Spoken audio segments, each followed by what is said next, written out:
Maravilhoso estar aqui com vocês outra vez, trazendo, como sempre prometemos, os melhores médicos em todas as suas áreas, proclamando sempre a saúde e fazendo com que vocês possam compreender melhor os procedimentos, tudo que acontece na nossa vida, na vida dos nossos familiares, e com isso podemos atender melhor até as nossas ansiedades. Quero pedir a vocês para não esquecer de dar o like, compartilhar e se inscrever no canal. No programa de hoje, nós vamos trazer uma pessoa que eu já prometi trazer de novo, mas estou cumprindo com a minha promessa. E agradecer a Vasculine, agradecer a AME e a Remax por esses momentos que nós vamos ter com o Dr. Paulo Ock. Antes de começar a falar com ele, eu quero pedir a vocês, como eu sempre peço, que nós tenhamos algum momento, algum segundo, algum minuto dos nossos dias para pedir pelos nossos irmãos do Rio Grande do Sul e de todo esse planeta. Pedir muita luz para os lugares que estão em guerra, em que as pessoas estão se matando pelo poder. E o único poder que existe é um só. E contra esse, ninguém pode. Eu levo a minha vida, desde o começo da minha carreira, sempre sabendo e pedindo pelo comando de Deus. Então, eu agradeço novamente a vocês que estão sempre aqui conosco, que estão nos mandando perguntas, estão agradecendo as oportunidades, enfim. Eu quero trazer o Dr. Paulo Ock, que vocês já conhecem. Como vai, doutor? Tudo bem, Vitória? Tudo bem? Doutor Paulo chegou agora de uma viagem recente a Bordeaux, na França, de um encontro que aconteceu sobre cirurgia vascular, endovascular. E nós queremos saber, logicamente, o que aconteceu de novidade, o que o senhor trouxe de novidade de lá, doutor Paulo, e que o senhor possa nos agraciar. Muito bem. É uma satisfação imensa estar aqui de novo com vocês. É bastante saudável e gratificante suas palavras iniciais, lembrando de que Deus sustenta tudo isso. Então, primeiro Deus, diante de tudo que eu vou falar aqui hoje com vocês, que Ele possa abençoar, e dedico as minhas orações também, Vitória, aos nossos irmãos brasileiros, em especial aos irmãos do Sul, como você falou, que eles tenham perseverança e coragem para um momento de grande dificuldade. Que a misericórdia divina possa olhar por todo esse planeta, como você falou, de maneira destacada. Então, Vitória, primeiro Deus. Muito obrigado por essa oportunidade de estar aqui.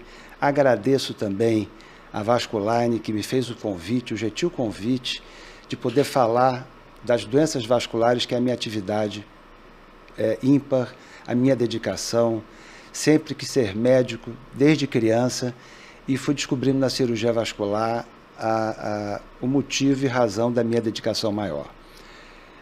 Cheguei agora de viagem recente, no encontro internacional de líderes mundiais, que eu tenho a honra, Vitória, de representar o nosso país e a Sociedade Brasileira de Angiologia e Cirurgia Vascular, cujo objetivo principal é o registro de dados de doenças vasculares.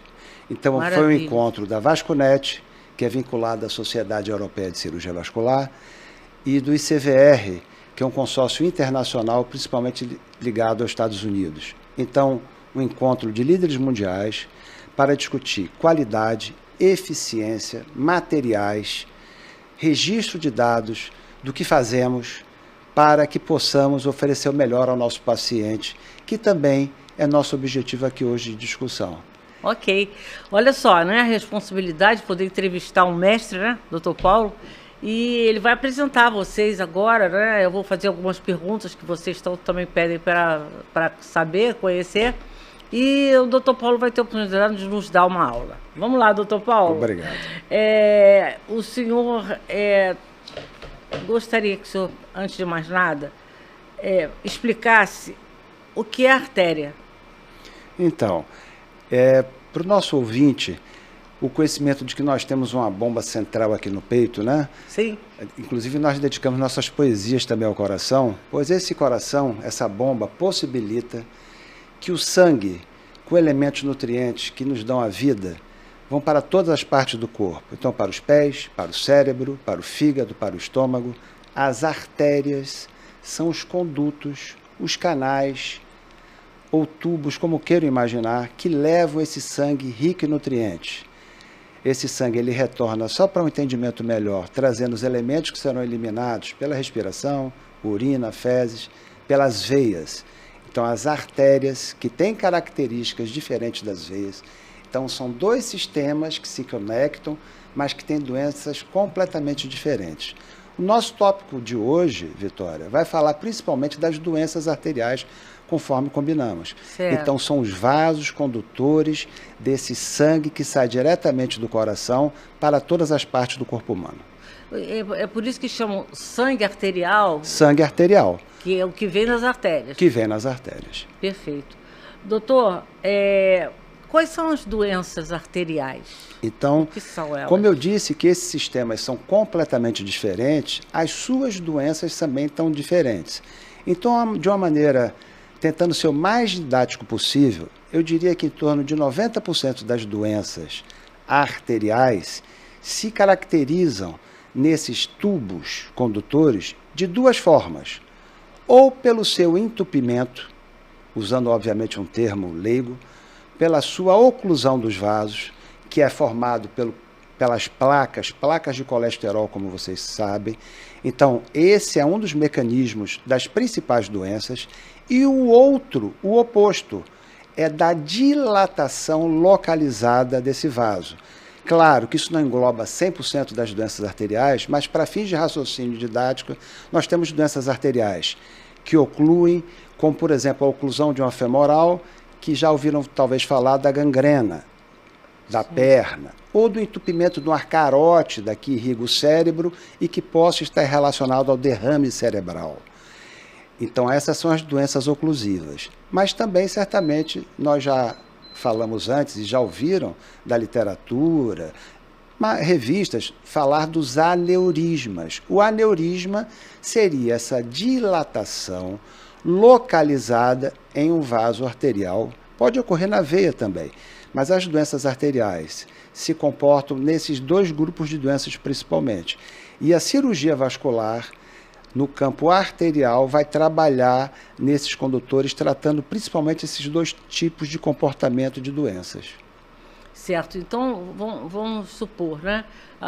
As pessoas que têm algum problema nas artérias, elas têm que ser detectadas com exames de Doppler, de ecodoppler, de ultrassom. Como é que as pessoas detectam? Elas podem estar sentindo alguma coisa que levem a... A sua pergunta é muito boa. Então, falando da questão do entupimento, mais especificamente nós estamos falando da doença aterosclerótica, que eu preferia começar dando o conceito de que faz parte de um processo natural de envelhecimento dos vasos. Então, entendermos que o envelhecimento que nós enxergamos no espelho diariamente ocorre também por dentro.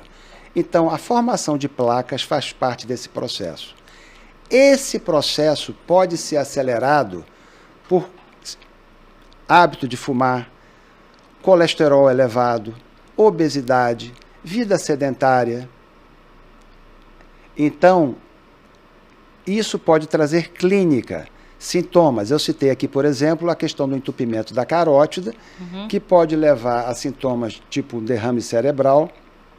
Então, você vai e faz o ecodoppler ou uma angiotomografia, porque teve algum sintoma que nós chamamos de ataque isquêmico transitório, por exemplo, uma chave que você vai abrir uma porta e a mão ficou fora do controle, ou um desvio, como chamamos de comissura labial, e você procura um clínico, já melhor daquele evento de segundos ou minutos, porque felizmente esses eventos podem ser de segundos, e você, através de exames, vai investigar e descobrir que tem uma placa significativa entupindo uma das carótidas. Esse é um dos exemplos. Para repetir um detalhe, Por que é favor. importante as pessoas se tocarem.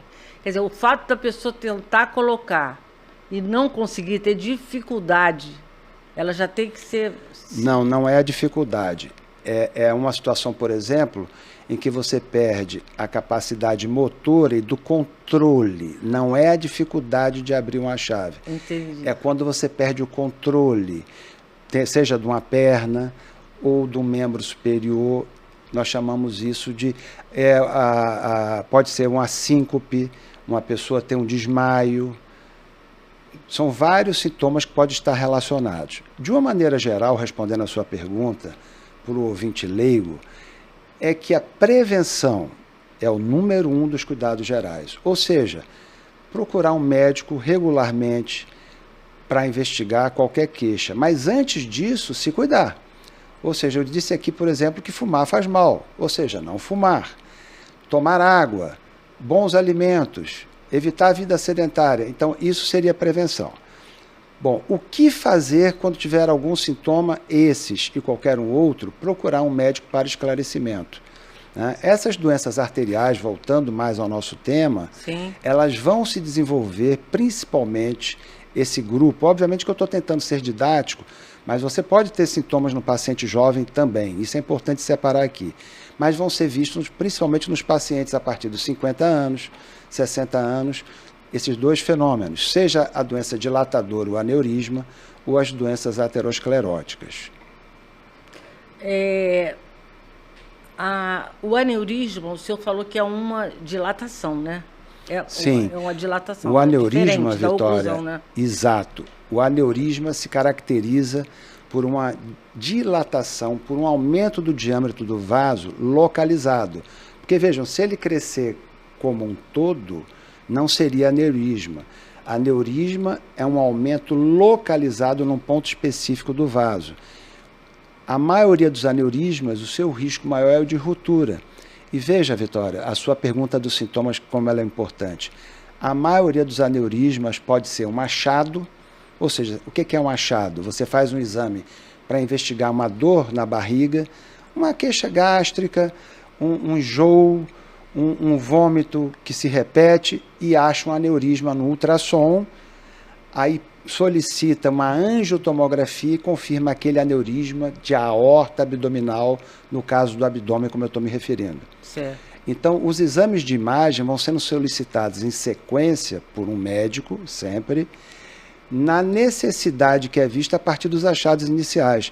Mas o crescimento dos aneurismas se faz de maneira silenciosa na maioria das vezes. E sabe quando não ocorre esse crescimento silencioso? É quando ocorre a ruptura, que é o mal que nós queremos evitar. Então, nós tratamos os aneurismas porque, na sua maioria, em determinadas circunstâncias, em cada artéria ele tem um comportamento diferente, é para prevenir essa ruptura e perda do sangue, porque o sangue está circulando dentro do vaso. E o risco de morte no evento da ruptura vai ser muito maior. Então, o tratamento dos aneurismas, ele precede o evento da ruptura. Esse é o nosso objetivo. Assim como quando nós colocamos um stent numa carótida, por exemplo, porque ela tem uma estenose ou um estreitamento, é para evitar o derrame cerebral. Mas quando é que tem que se colocar esse stent? A sua pergunta é maravilhosa. A resposta tem que ser dada por um especialista. Então, aqui vale um esclarecimento. Eu não trato a placa, a presença da placa. O que nós chamamos, e se não for entendido, eu quero que você me pergunte, porque se o nosso ouvinte não entender, é importante repetir. Perfeito. Eu vou tratar as placas que são hemodinamicamente significativas. Então, felizmente, eu tenho o prazer, Vitória, muitas vezes, de atender um paciente com um exame que mostrou uma placa na carótida, por exemplo, de 20%.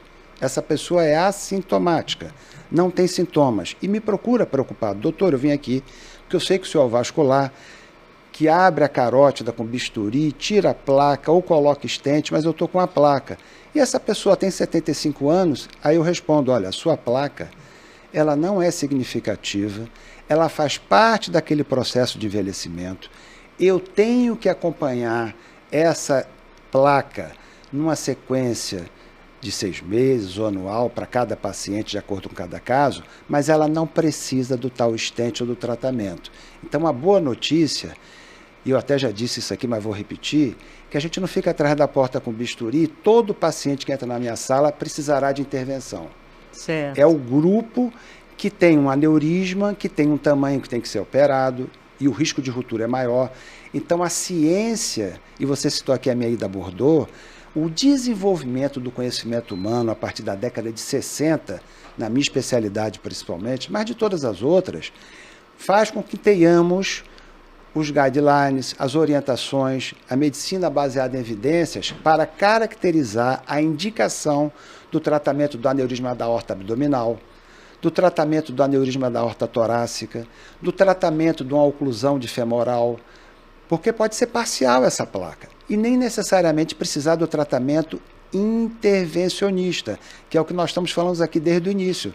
Antes desse tratamento, pode ser necessário o tratamento clínico. Lembra aquele meu paciente fumante, obeso, com vida sedentária? Sim. A primeira orientação é que ele faça a caminhada, que ele pare de fumar, que tome o remédio A, o remédio B. Então, o número 1 é prevenção. O número 2 é afastamento dos hábitos negativos. E o número 3, eventualmente, intervenção.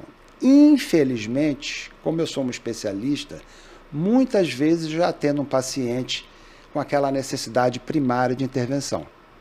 Quer dizer, ele já chega para o senhor já com indicação precisa, né, e com diagnóstico. Do clínico, né? Então, muitas vezes, e a tecnologia de imagem trouxe para nós diagnósticos precisos, imagens maravilhosas, e eu tenho um paciente em que tem um aneurisma de abdominal, por exemplo, com um tamanho de 8 no seu maior diâmetro transverso, não precisa decorar isso, e eu já indico o procedimento.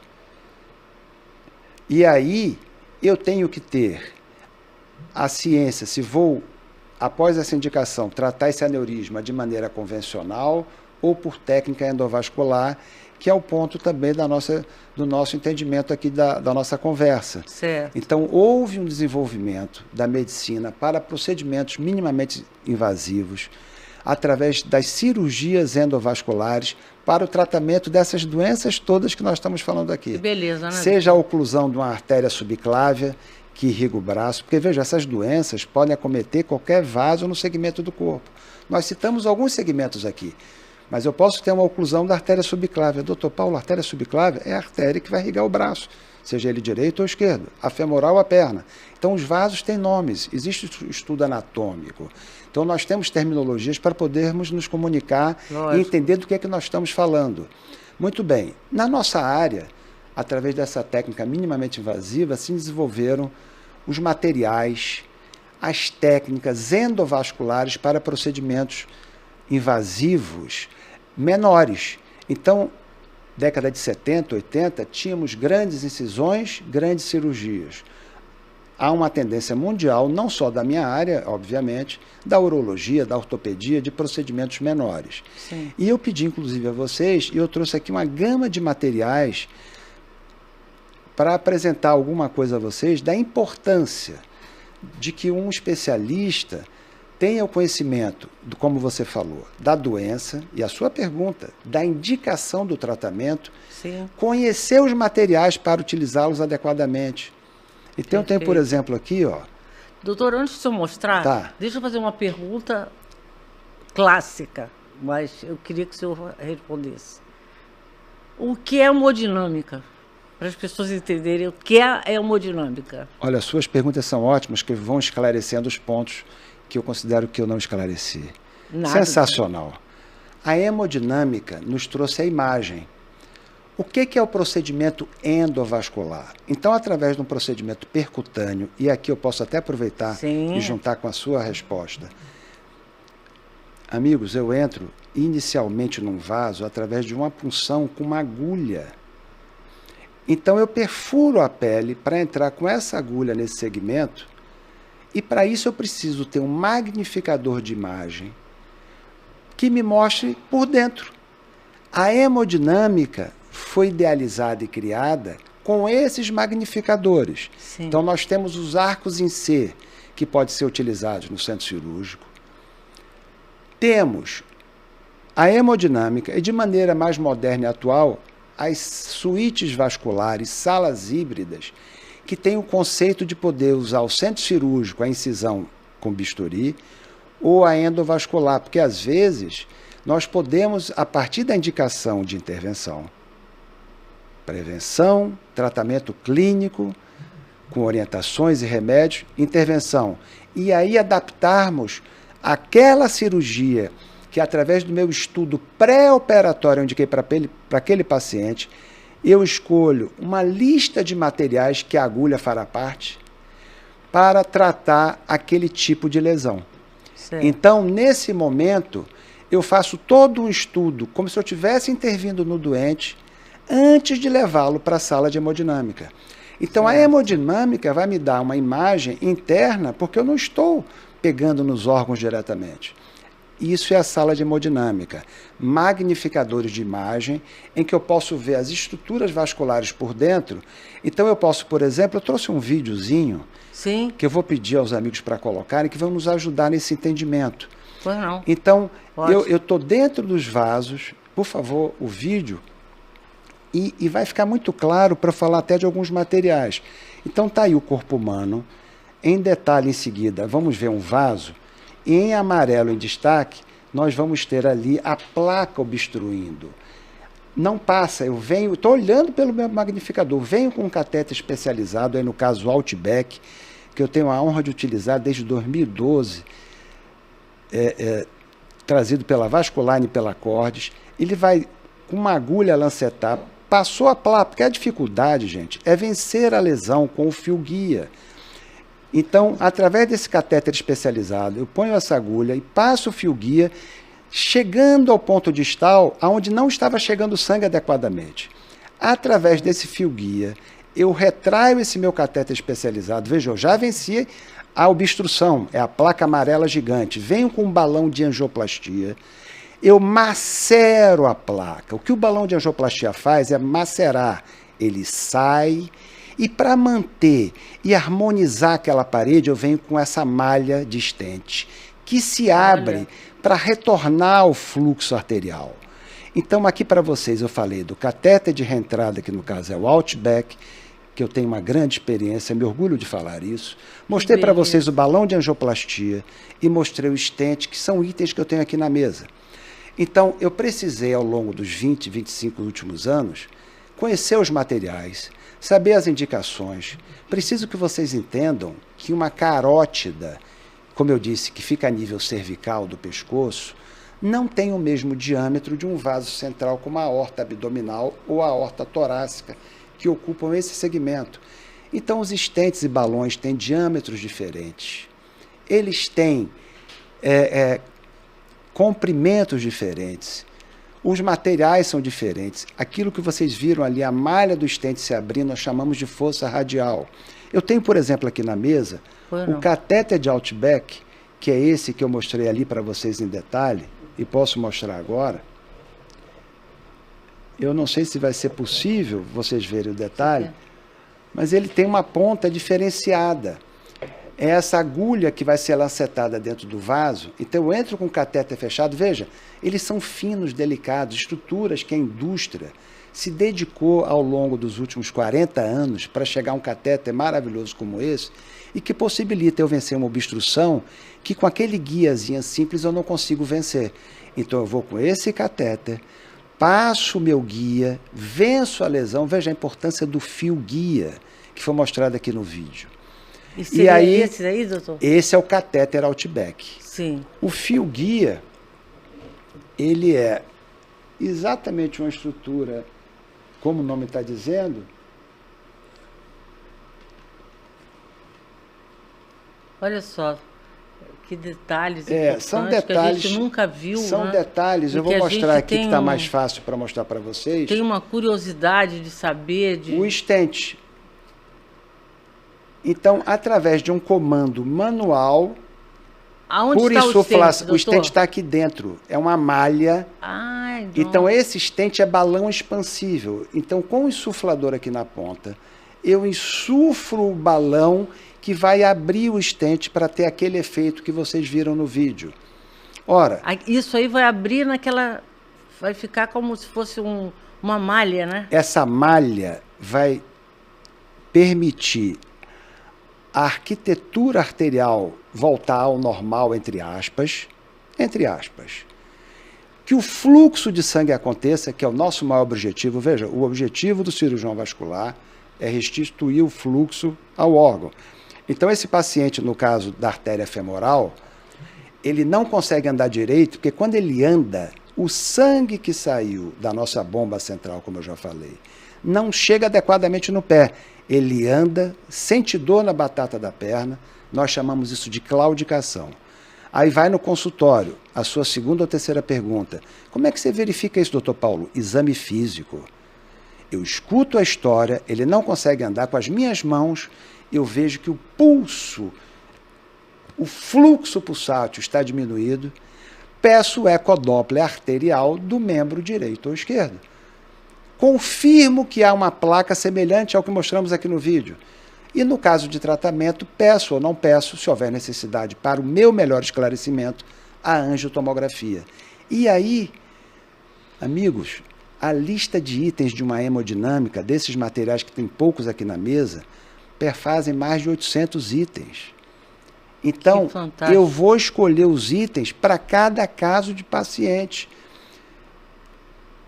Então, hoje nós tratamos por embolização o mioma uterino, por exemplo. Explica, doutor, embolização e mioma uterino. Então, através de um catéter, eu posso colocar partículas dentro desse catéter e ele tirar aquele mioma que está fazendo sangramento naquela mulher jovem que ainda quer engravidar e preservar o útero dela, porque até bem pouco tempo a última opção que teria era a esterectomia retirada do útero. Sim. Então, para casos específicos, então vejam bem, não esqueçam que a indicação é médica, não é para todo paciente. Então, existe um grupo de pacientes que vai se beneficiar, a esterectomia continua existindo, a cirurgia aberta na cirurgia vascular continua existindo.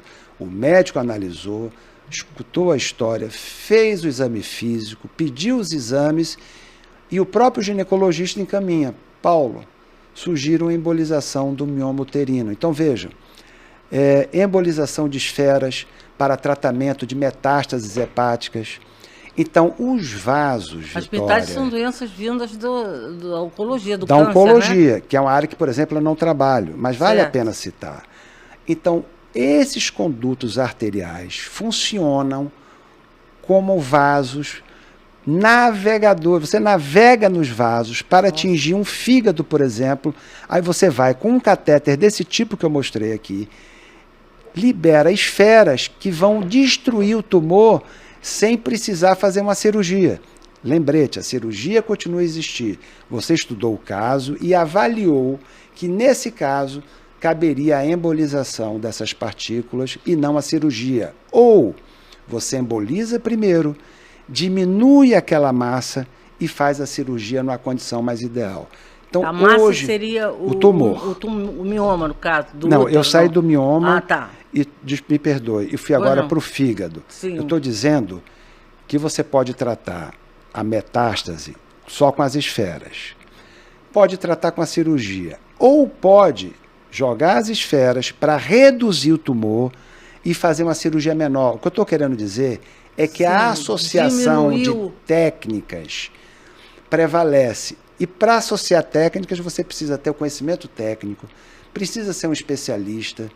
Importante citar que dentro dessa área nós temos outras especialidades que atuam. Então, por exemplo, ali o vídeo eu mostrei um catéter especializado que é o Outback, mostrei o tipo de balão de angioplastia que é o PowerFlex, o Smart, que a Vasculine nos atende há muitos anos, um stent de flexibilidade e navegação maravilhosa. Então, o conhecimento dos materiais, dos itens disponíveis, são muito importantes. Sim, lógico. Então, veja que foram agregados o conhecimento da doença, a indicação do tratamento. Veja, foi a sua pergunta. Como abordar um paciente, como abordar uma doença e como tratar. E aí alargou-se, porque antigamente, Vitória, era só as técnicas convencionais. Só cirurgia, que não morreram. Eu insisto, eu nem gosto de usar o termo antiga, porque podem ser associadas. Então a cirurgia aberta continua, o bypass para uma lesão de membro inferior continua. Faço questão de dizer isso aqui, eu sou um defensor da cirurgia aberta, mas a verdade é que o conhecimento dos procedimentos endovasculares revolucionou a abordagem. Então, por exemplo, eu estava falando, temos aqui a presença onde tem um aluno da UF, o Dilson, que é nosso aluno da faculdade agora em greve nesse momento. Está tendo uma aula e tanto, né? E é da nossa equipe, participa. Então, nós temos um caso de aneurisma torácico. Nossa! Então, o torácico é nessa caixa entre as costelas. Deve ser a mais perigosa, não? A cirurgia aberta é uma das mais perigosas, mas eu diria que, na minha opinião, é onde houve um impacto maior do que seria a cirurgia aberta e você colocar uma endoprótese num aneurisma sacular de aorta torácica, por exemplo. Então, você não ter que abrir uma caixa torácica, os pacientes que estão aqui me ouvindo, que tiveram cirurgia do coração, que teve que abrir o externo, ou que já fizeram uma toracotomia, sabem do que eu estou falando, do que é uma recuperação pós-operatória de uma incisão tão grande. Então, é maravilhoso você poder contar com essas empresas que nos trazem esses materiais de ponta, materiais importantes do desenvolvimento da indústria. E gostaria de destacar também aqui a Presteza. Né? Não é um evento de um aneurisma roto, por exemplo, você ter alguém para contactar às 2h da manhã, às 3h da manhã, no hospital público ou no hospital privado, precisando de um material, e você ter esses materiais à disposição. Esses materiais são disponíveis nos hospitais só privados ou tem hospitais públicos? Não, na verdade, eles não estão disponíveis nem no privado e nem no público. Então, eu estou falando da realidade nacional. Eu já tive a oportunidade de trabalhar nos Estados Unidos, no Montefiore Hospital, Albert Einstein College of Medicine, fez parte da minha formação, em especial na cirurgia endovascular, e nas salas, eram mais de 80 salas no centro cirúrgico do Montefiore Hospital, e eu tinha as prateleiras de materiais dentro das salas. Fantástico. Então o senhor cirurgião estava operando e dizia, olha, eu quero aquele stent, eu quero aquele balão. A nossa realidade não é essa. Nós contamos com as empresas, nós temos várias empresas. Quero destacar aqui a atenção que a Vasculine nos fornece aqui no Rio de Janeiro. A mim, pessoalmente, há muitos anos, citei aqui o Outback, que é um catéter que já me salvou principalmente das lesões mais graves, entendam? Sim. Quanto maior a obstrução, mais difícil é passar por ela. Lógico. Então, um catéter de reentrada, que é o que caracteriza o Outback, ele é fundamental. Então, você, às 2h da manhã, de um domingo, precisar do material e ter a assistência dessa empresa, porque aí eles vão com as sacolas e você tem a grade. Por exemplo, eu citei aqui, rapidamente, que os stents têm comprimentos e diâmetros diferentes. Sim. Então, numa emergência de um aneurisma, que eu sou chamado roto, eu não tenho aquela angiotomografia pré-operatória. A angiotomografia, no caso, é eletivo. Doutor Paulo, como é que faz? Eu grito para a empresa, leva tudo, porque nós vamos tentar salvar uma vida. Sim, sim. E aí eu dependo da presteza dessa empresa. Então, eu quero dizer, Vitória, que nós trabalhamos em equipe. Primeiro Deus. Sim. Primeiro Deus. A nossa equipe de trabalho faz parte, uma equipe de assistência. As instrumentadoras, eu tenho 2 instrumentadoras, quero aqui fazer uma homenagem a Luciana e a Gabriela. Eu tenho uma equipe de cirurgiões vasculares, eu tenho uma equipe de anestesistas e tenho uma equipe que me assiste com materiais, uma pessoa que me atende, ou várias pessoas, porque, obviamente, são várias empresas, falando de uma cidade grande como o Rio de Janeiro. Então, o material não está disponível. Né? É imprescindível. É isso que eu queria dizer a você da questão endovascular. Por isso, o conhecimento da cirurgia aberta, convencional, é fundamental na formação. Você sabe que eu trabalho em universidade, Sim. Eu atuo como professor, acabei de chegar de uma viagem que eu diria fantástica, do ponto de vista onde o ensino, a ciência são prioridades, e nós temos que continuar formando as pessoas, orientando no conhecimento técnico, seja na minha área, da cirurgia aberta convencional ou da cirurgia endovascular. Doutor, eu vou citar um exemplo, porque as pessoas têm assim aquela ideia de fazer um check-up, mas aí vai, eu faço esse exame, esse. Mas são poucas pessoas que a gente ouve ir ao angiologista, fazer um check-up, vamos dizer, das veias, das artérias, enfim, saber como é que tá funcionando, se está certo. Como seria esse check-up? De quanto em quanto tempo teria que ser feito isso? Outra ótima pergunta. Veja, a minha especialidade, eu sou cirurgião vascular e endovascular. Eu diria a você que ninguém bate na minha porta.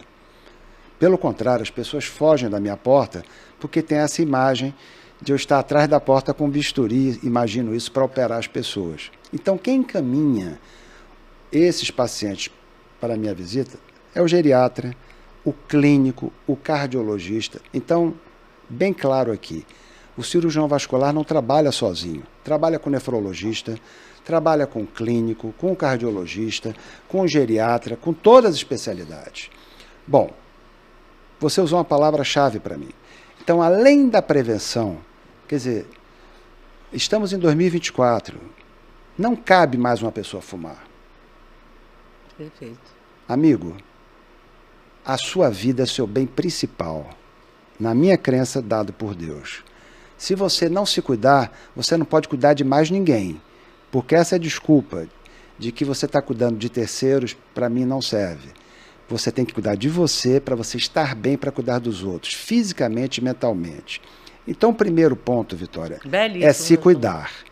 A partir daí, tendo saúde, a partir dos 30 anos, 35, eu recomendo procurar um clínico ou um geriatra regularmente, uma vez por ano. Sim. E esses médicos vão orientar aos especialistas conforme a necessidade.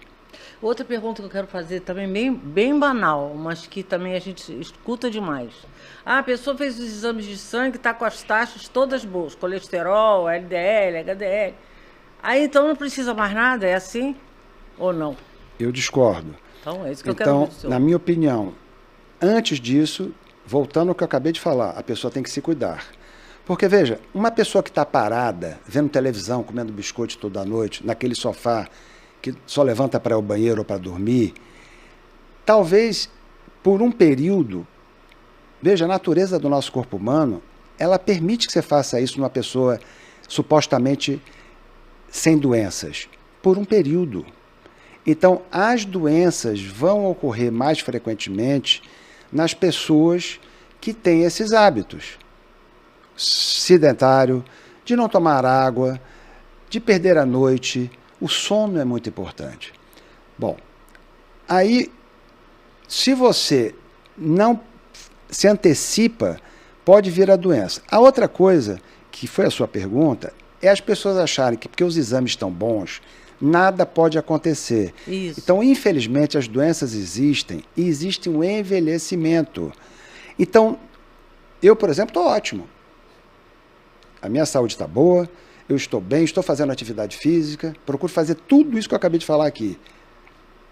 Mas eu vou, todo ano, ao clínico, ao cardiologista e ao urologista. Por que urologista? A questão da próstata no homem, não é isso? No meu caso, eu colocaria o ginecologista no caso da mulher. Doutor Paulo, e o cirurgião vascular? Então, eu entendo que o cirurgião vascular é um especialista que está trabalhando com esse grupo de médicos. Mas você pode me procurar, porque você hoje tem um entendimento maior dessa questão da placa na carótida, um entendimento maior da dor na perna ser esclarecida, é a perna que está inchada, que você quer maior esclarecimento. Então, você pode ir ao consultório do cirurgião vascular, porque, felizmente, nem todo paciente que entra pela minha porta vai ser operado. Agora, não ir ao cardiologista, ao clínico, porque o exame de sangue deu bom, porque muita gente faz isso, né? Faz o exame de sangue, faz o exame de sangue, não adianta. Ótimo. Isso se agrava com o passar dos anos por causa do envelhecimento. Então, eu diria que a partir dos 30, 35 anos, essa procura tem que ser anual. Certo. Ao consultório médico, não é só fazer o exame de sangue. Certo. O exame de sangue, o clínico mesmo vai pedir, né? Normal. O exame de sangue faz parte, você não está, quer dizer, o paciente não está errado, quer dizer, o colesterol está normal, a glicose está normal, é favorável, mas não é só isso. Certo. E, doutor, outra coisa, até uma pergunta meio capciosa, mas o laudo dos exames de imagem, né, são dados pelos radiologistas, né? É isso? Sim. Existe a possibilidade dessas imagens, vamos dizer, não serem bem, não terem um laudo muito preciso, vamos dizer assim. Acontece. Bom, como eu trabalho, o paciente chegou com a dor na perna, eu suspeito, vou lá palpar o pulso femoral na virilha, não tem pulso femoral. E eu faço o diagnóstico clínico de um entupimento na artéria ilíaca ou na aorta, que estão mais ou menos numa linha imaginária da cicatriz umbilical até a virilha. Eu coloquei a mão e teria que ter um pulso femoral, ó, pum, pum, pum, não tem esse pulso. Aí eu suspeito, peço ecodoppler. Confirmo que tem a obstrução aorta ilíaca, ou seja, que tem aquele vídeo, que tem uma placa na minha artéria ilíaca, estou dando aqui um nome, e que eu vou procurar desobstruí-la. Aí eu pego e peço a angiotomografia e solicito as imagens para eu fazer o meu diagnóstico. Eu tenho o laudo do radiologista, que é indispensável, mas eu dou o meu laudo. Você lembra quando eu mostrei aqui que eu trabalho com estentes e com balões com diâmetros e comprimentos diferentes? Sim, quando eu disse que eu eu planejo a cirurgia antes de estar na hemodinâmica no meu computador. Então eu vou lá e meço a artéria ilíaca, que está ocluída com aquela placa amarela, para saber que materiais eu vou usar. Então isso aqui é uma bainha, olha aqui o fio guia, que maravilha. Esse fio guia é o fio da punção, olha aqui, uma bainha introdutora. Então essa bainha ela tem frentes, tamanhos. Eu vou entrar com as 5 frentes, 6 frentes, 7 frentes, aí eu vou estudando as imagens. Creiam, às vezes leva 40 minutos, às vezes leva 20, mas às vezes leva 2 horas, num aneurisma torácico, num aneurisma abdominal. Existem os aneurismas tóraco-abdominais associados. Nossa. Então eu gero uma lista de materiais a partir daquele estudo, das imagens que eu fiz. Aí eu preciso trabalhar com empresas que tenham introdutores, guias, catéteres. Aqui tem vários itens aqui na mesa. Catéteres especializados que vão ser úteis e tenham qualidade de navegação nesses vasos para eu solicitar, seja no hospital público ou solicitar no plano de saúde privado. Muito bem. Chamo a família, outra coisa importante falar, comunico da minha decisão da indicação e faço a programação desse procedimento de intervenção baseado nas imagens, mas não é só com laudo do radiologista, eu estudo as imagens. Bom, Certo. aquele vídeo que eu mostrei aqui tinha uma placa, se estão lembrados, eu entrei com um catéter especializado, que eu já dei até o nomezinho dele aqui, é o Outback, por onde eu vou lancetar com agulha um fio guia que vai bypassar aquela lesão. Sim. Muito bem, quando eu faço isso, eu estou tendo a imagem de um magnificador por cima, lá na história da ilíaca que eu contei, entre a cicatriz umbilical e a virilha. Então eu estou com o magnificador de imagem ali em cima, eu estou trabalhando dentro do paciente. Aquele vídeo que os senhores viram, aquele sangue passando, pode ser o contraste que eu injeto, para eu ver que a placa foi macerada, como eu mostrei, pelo balão de angioplastia, no caso aqui o PowerFlex. E eu coloquei o meu estente, e outra coisa, eu na arteriografia, que é o nome do exame final, eu confirmo que o que eu fiz ficou de maneira adequada. Então eu preciso de imagens. Desculpe a resposta longa. No pré-operatório, no perioperatório, e acredite, Vitória, esse paciente vai precisar de um acompanhamento pós-operatório também através de imagens. Então existe o que nós chamamos, me perdoem o termo em inglês, o follow-up, que é feito com imagens num paciente em pós-operatório imediato, seja no caso aqui da femoral, seja no caso da ilíaca que eu citei, ou da carótida, por exemplo. Vejam que a doença é difusa. Se eu disse que a artéria, que foi a sua primeira pergunta, leva sangue para o corpo todo, nós temos artérias no corpo todo. Certo. É isso. Então, eu vou fazer o follow-up daquela lesão tratada com 1 mês, 3, 6 e 12. Deu tudo certo, A pessoa provavelmente tá vai passar a ser anual. Eu não gosto desse termo curado. Sim. Eu prefiro, Vitória, controlado.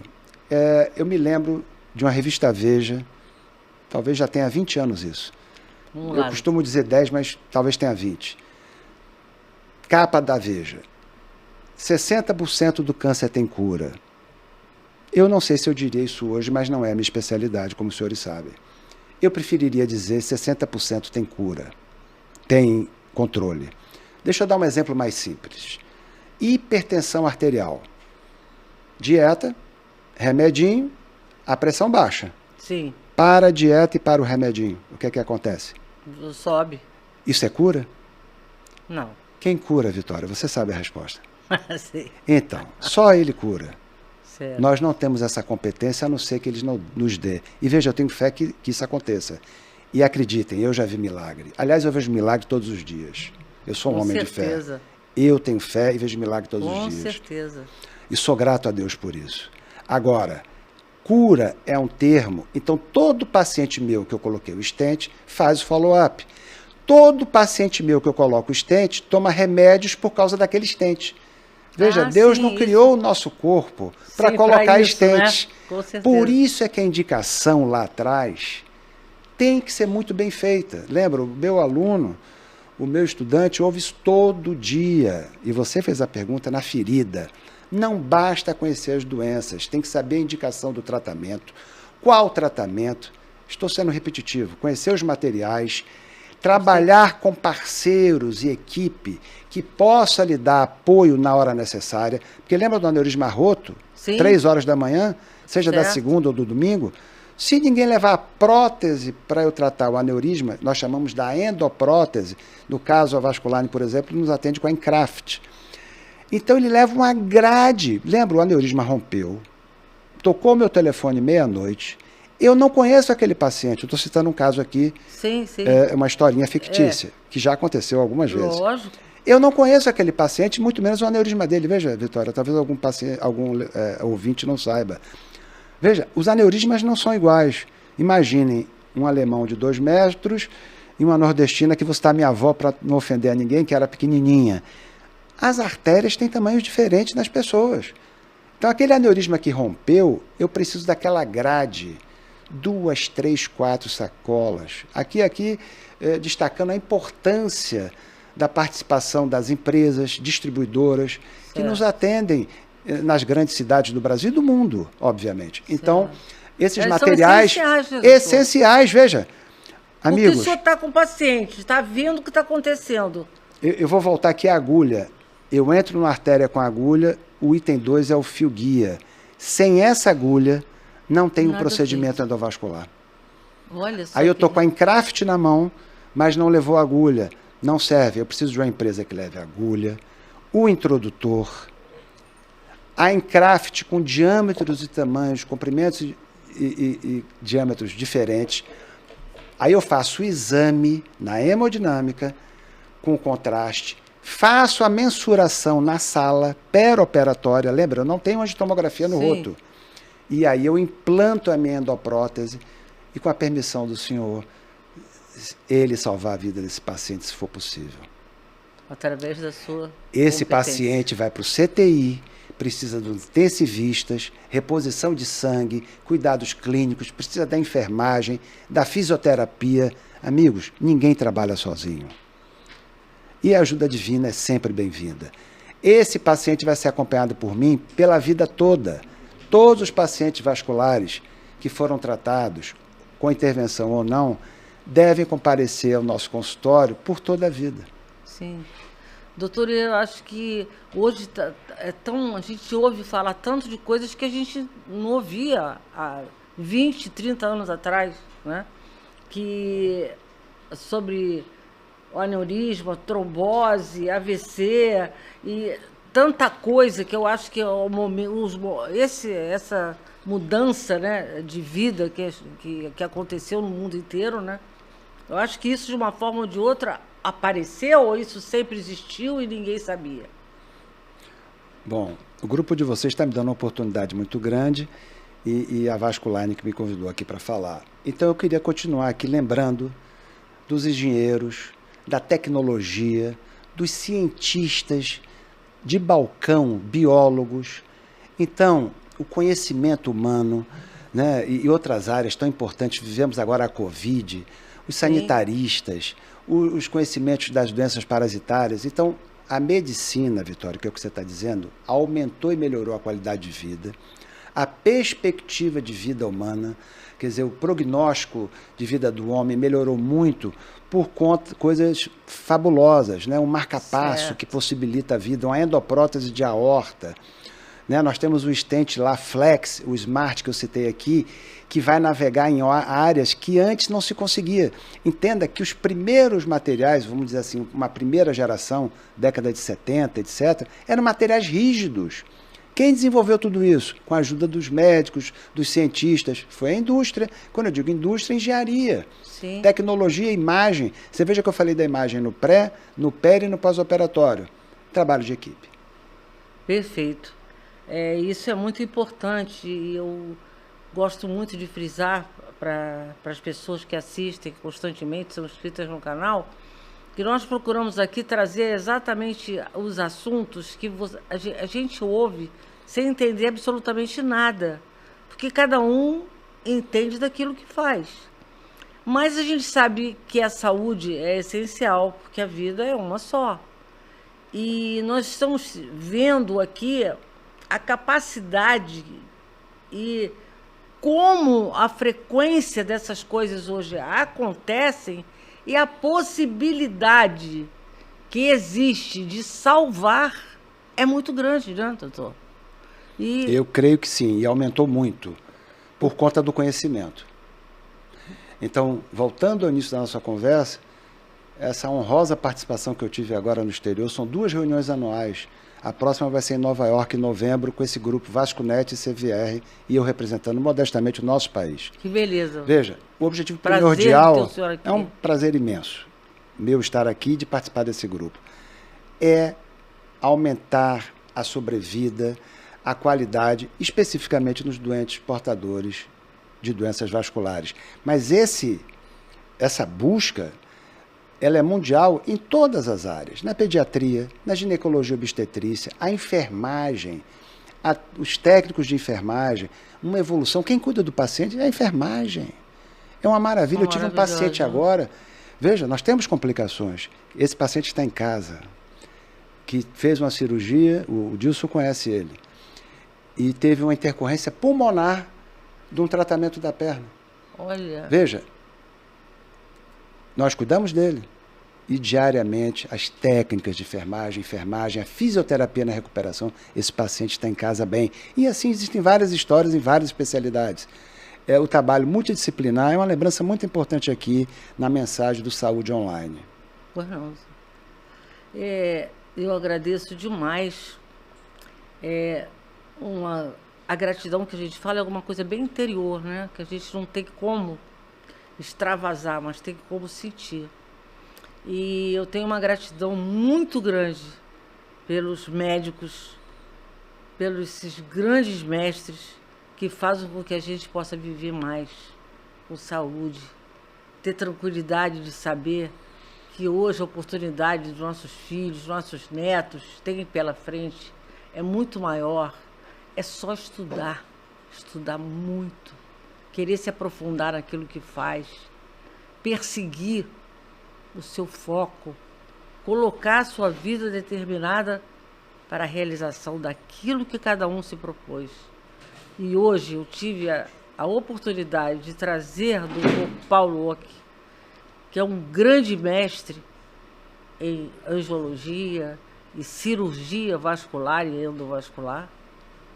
E eu não tenho como agradecer, dizer quantas vezes obrigada ao senhor. Pedir milhões de vezes que o senhor venha aqui, porque um pouquinho é um pouquinho para quem quer saber tanto, né? Que a gente precisa saber também. Eu acho que a gente precisa ter conhecimento do nosso corpo. Até para entender que o senhor fala, não fumar, não se entende hoje mais a vida de uma pessoa que acende um cigarro, né? Para muitos pode ser, nossa, mas essa é a realidade. Isso é uma verdade. Eu já ouvi vários cardiologistas falarem com pessoas que estão do meu lado, que foram, através de mim, se consultar. E uma das perguntas que ele fez foi: você fuma? Fumo. Quantos cigarros você fuma por dia? Uns 2 maços. Então, eu não posso lhe atender. Não. Eu não posso lhe atender porque nada do que eu fizer vai ter o efeito. Esse paciente precisa de ajuda. Né? Esse precisa de ajuda. É. Não, eu falei aqui de não fumar, etc., mas esse paciente precisa de ajuda para parar de fumar. Certo. É isso. É isso. Então, a gente sabe disso, doutor. Mas tem muitas coisas que a gente vê, né, que as pessoas... É a escolha. É o livre-arbítrio, né? Sim. Doutor Paulo, olha só, 1000 vezes obrigado por ter aceitado o nosso convite através da Vasco Online. Muito obrigada por isso, por tudo que o senhor nos proporcionou nesses momentos, e quero sempre pedir a sua presença aqui. Será um então, prazer, muitos sempre. assuntos e muitos assuntos para a gente falar. Muito obrigado. Quero deixar com o senhor as palavras finais e pedir para vocês não esquecerem de dar o like, de inscrever-se no canal e compartilhar, para vocês até terem essa oportunidade de assistir a uma aula com o mestre, Dr. Paulo. Doutor. Vitória, meu agradecimento a você, ao Saúde Online, a toda a equipe. Dizer que eu estou à disposição. Eu tenho prazer de fazer isso que eu estou fazendo aqui com você. Que bom, doutor. É muito gratificante ouvir você, até porque você eleva essa oportunidade que eu estou tendo a um grau extremo. Seja para o nosso ouvinte, eu tenho certeza que isso é importante, porque não há saúde física sem saúde mental. E a saúde espiritual faz parte desse contexto todo. Então, você complementa essa oportunidade que eu estou tendo também. Muito obrigada. Terei sempre prazer em vir aqui. Vamos poder esclarecer dúvidas a qualquer momento, caso alguém tenha. E vamos em frente. É muito gratificante que, com toda essa massa de conhecimento e tudo isso, sempre há espaço para aprender. Isso então, aí, doutor. É muito gratificante, porque eu acho que a grande busca, a minha busca, é em aprender cada vez mais. Então, aqui eu também aprendo. Muito obrigado. Muito obrigado. Não tenho palavras. Obrigado a vocês, mais uma vez, por estarem compartilhando conosco esses momentos. Saúde Online pretende ser sempre presente para vocês, porque para mim também é muito gratificante estar na frente de mestres como esses. Muito obrigada. Até uma nova oportunidade. Prometo trazer o Dr. Paulo. Tá bom? Virei, com certeza. Tchau. Tchau, tchau.